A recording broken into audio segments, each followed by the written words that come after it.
If there are no questions or comments, we'll move on to B, which is consideration of amending the hangar and debris removal contract with Steel.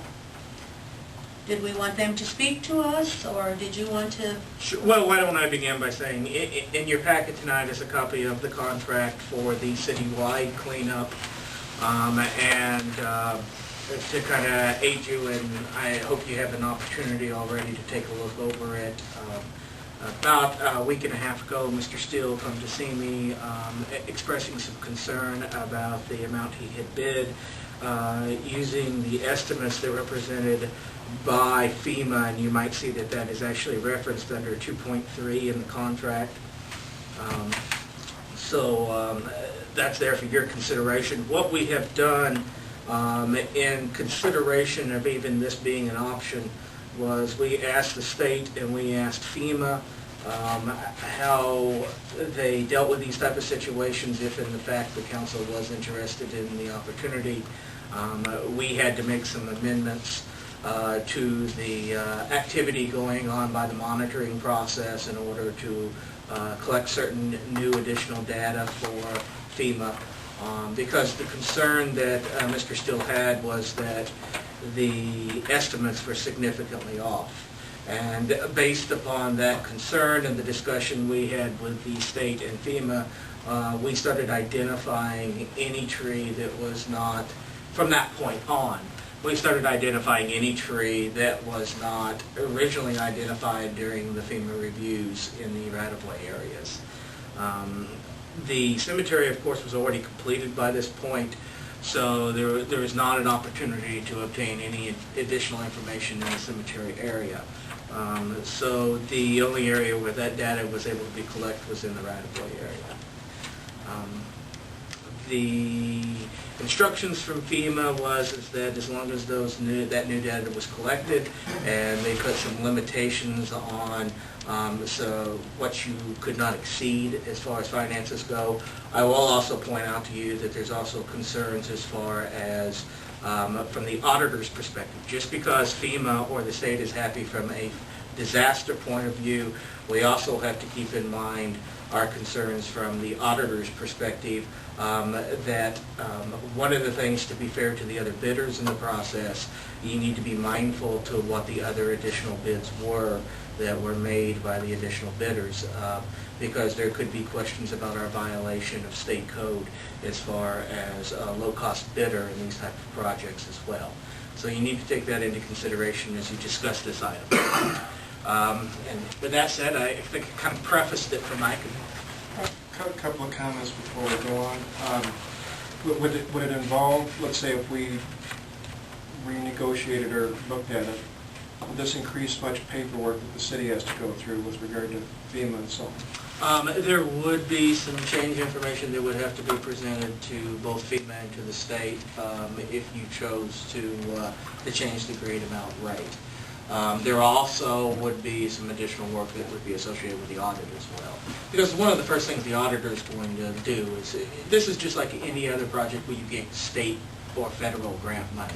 It's one thing in particular that the auditor looks specifically at when they come in and audit your activities. And one of the things right away that will send up a red flag to the particular auditor will be if the amounts that you paid out to a particular vendor for one of these grant-funded projects does not match what the award amount was. Now, as far as that procedure goes, we'll have to show how there was subsequent discussions. We'll have to come up with subsequent contract paperwork, and of course, we will have to show that there are actually additional proper steps and proper channels taken to make any changes to those type of arrangements. Which were done? You've done? Well, I mean, no. I mean, that would be a result of whatever the council decides. Right, but you counted the trees, and if you we had did to, what, well, that's more related to FEMA and to the Right. state, not so much to the auditor. Okay. That is so that if we want that, if FEMA and the state to pay 85% of Right. the cost, they said that you had to do this extra step to identify any trees that were not recognized in the original estimates that they provided. Would it increase the chances of an audit? We have the audit. we have it anyway. The audit's going to occur. Okay. And with the ARA money, we're guaranteed to be audited. So the auditor would not look at this situation as, even if we'd taken the second bid from the bottom, that they would be probably asking for more too, because there's just so many more trees out there. Unfortunately, there's no way of knowing that after the fact. So that, from the view of the auditor, there would be no way to determine that. Oh, I see what you're getting at. Yeah, there would be a situation. FEMA saying that there was extra would not make the difference? Correct, because you would be making the assumption into the number 2 and number 3 bidder that they made a mistake based upon the information as well. And I don't think there would be any way for either the auditor or us to confirm that that was the actual fact. Bill, I worked with them for a couple of days. I'm serious. There was a lot of tree damage that happened after FEMA went through those trees because that ice and snow still was up in there.